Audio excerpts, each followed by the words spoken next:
तो फ्रेंड्स, आज की इस वीडियो में आपका स्वागत करती हूँ। तो मेरे पास एक पुराना सूट पड़ा था जो कि मेरी मम्मी का था, और फिर मैंने सोचा इसका करूँ तो करूँ क्या, क्या बनाऊँ।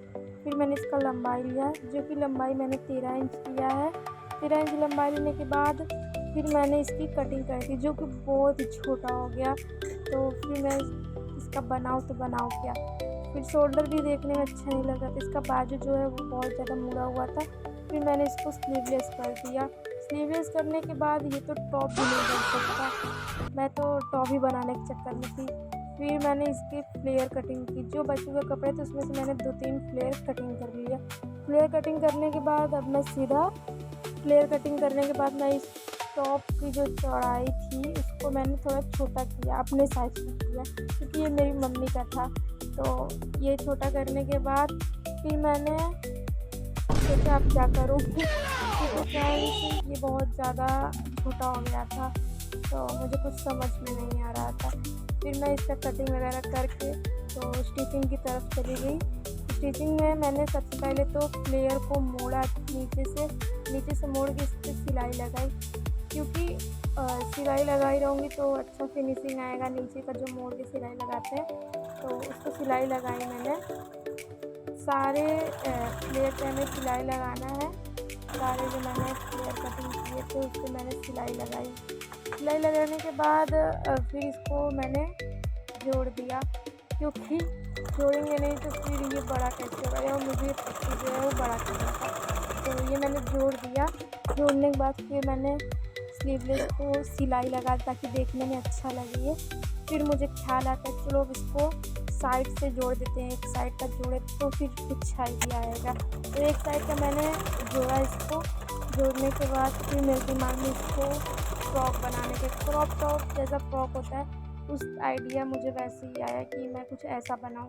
तो मैंने वो जो फ्लेयर्स लिया था उसको जोड़ा था, फिर मैंने ये टॉप के ऊपर रखा और इसमें चुनट पे चुनट दे के इसका टॉप बनाना स्टार्ट कर दिया। तो ये हमारा चुनट जो मैं दे रही हूँ वो बहुत ही धीरे धीरे दे रही थी, क्योंकि इसमें डायरेक्ट मशीन चलता नहीं है और ये हमें चुनट दे के आराम से मशीन चलाना पड़ता है। और अगर आप लोग को ऐसे चुनट देके कोई भी आइडिया आता है कि डायरेक्ट चुनट देके जल्दी कैसे मशीन चलाते हैं वो मुझे बताइएगा। तो मैंने चुनट देना स्टार्ट किया। चुनट स्टार्ट करने के बाद फिर मुझे एक ख्याल आता है कि मेरी मम्मी मुझे डांटे नहीं, क्योंकि ये उनका कुर्ती जो था वो अच्छा लगता था देखने में। मैं इसका कटिंग करके मेरे लिए टॉप बना रही हूँ। तो मैंने चुनट दिया, बिना कुछ सोचे समझे मैंने इसको कटिंग किया, चुनट दिया। कि मैं ये सोचती थी कि मैं ये सूट को कब फाड़ूँ, कब बनाऊँ। तो मैं इसका चुनट देने के बाद फिर मैं सोची इसको अब सिल लेते हैं। तो सिलने के बाद फिर मैं बोली इतना खास तो नहीं लग रहा है। फिर मैंने बैक पार्ट पे चौड़ाई, फिर मैंने बैक पार्ट पे एक चौकोन के जैसा कटिंग किया।